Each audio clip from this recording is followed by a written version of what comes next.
Hi, I'm Jeric. Hi, I'm Lorna. We're going on a journey to discover the legacy of the American Legion and how that history of the Legion is shaping the vision for our future.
The American Legion's founders were passionate about the concept of Americanism.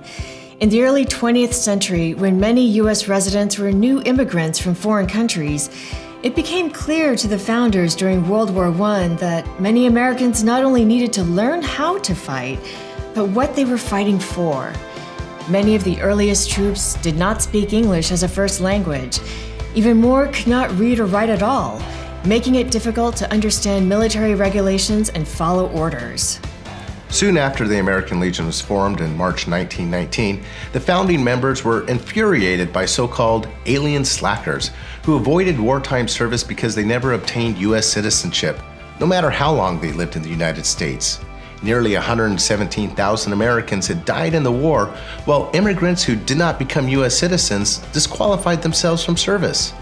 U.S. citizenship and naturalization quickly rose to the top of the American Legion's agenda, and after the aftermath of Russia's Bolshevik Revolution, communist recruitment was soon in full swing across the United States, later to be followed by other opponents to democracy, even Nazis in the 1930s. To counteract these ideological threats, the American Legion began promoting and educating the nation about Americanism, in an effort to build and strengthen pride in our nation and what it stands for. On January 19, 1920, the newly formed American Legion Americanism Committee presented to Congress an agenda that offered citizenship and naturalization assistance for immigrants, a service the organization continues to perform in many locations today. Later that year, concerned over voter apathy in the country, the American Legion launched what would become its Get Out the Vote program. Local posts nationwide began promoting voter registration, nonpartisan candidate forums, and serving as polling stations to raise awareness about the importance of an engaged electorate. Then in 1921, the American Legion united with the National Education Association to address widespread illiteracy and to improve public school instruction in civics, history, U.S. government, and physical education. And in 1923 and 1924, the American Legion organized and conducted 2 national conferences that established the country's first official rules of respect for the U.S. flag. 68 organizations came to Washington, D.C. for the 1923 American Legion Flag Conference, appropriately held on June 14th, Flag Day. By the time Congress blessed the Legion Conference's rules of respect nearly 20 years later, most U.S. cities, counties, schools, and states had already adopted them. The American Legion became the nation's most respected authority on the Stars and Stripes. Members taught students and the public how to respect and display the flag. Boy Scout units began joining American Legion post ceremonies to properly dispose of retired flags. In 1989, when the U.S. Supreme Court ruled 5-4 that intentional desecration of the U.S. flag is protected as free speech, the American Legion retaliated by forming the Citizens Flag Alliance to seek a constitutional amendment that would allow states to enforce flag protection laws. The battle to gain the necessary 2/3 supermajority from Congress has come as close as one Senate vote short on June 27, 2006. The American Legion, which had to wait 19 years for Congress to adopt its flag code in 1942, has vowed to keep fighting as long as it takes for the flag's protection through the constitutional amendment process. The American Legion Boys State program was launched in Illinois on June 23, 1935. Legionnaires Harold Card and Hayes Kennedy came up with the idea to offer high school seniors-to-be the opportunity to conduct a mock government, complete with committees, appointments, debates, and elections, just like in the American democracy. Boys State was established to counteract communist-affiliated Young Pioneers of America camps that had taken root across the United States between 1922 and 1934. In 1946, President Harry Truman greeted participants in the first American Legion Boys Forum of National Government, predecessor of the American Legion Boys Nation and American Legion Auxiliaries Girls Nation. Boys Nation would extend the program beyond community and state to nation. Since then, thousands of elected government officials and leaders, including President Bill Clinton, have learned the way the federal government operates through Boys Nation. It's not very easy for the average teenager. When the American Legion National Oratorical Contest was introduced in 1938, it would not simply judge high school students on their speaking skills, it would also test their knowledge and understanding of the U.S. Constitution. Like Boys State and Boys Nation, the oratorical contest imparted understanding of U.S. government and law to young people in every corner of the country. Future state governors, members of Congress, mayors, business leaders, athletes, and entertainers from basketball star Michael Jordan to CNN co-founder Lou Dobbs benefited from the American Legion oratorical competition, Boys State, or both. Tomorrow, keep it burning always.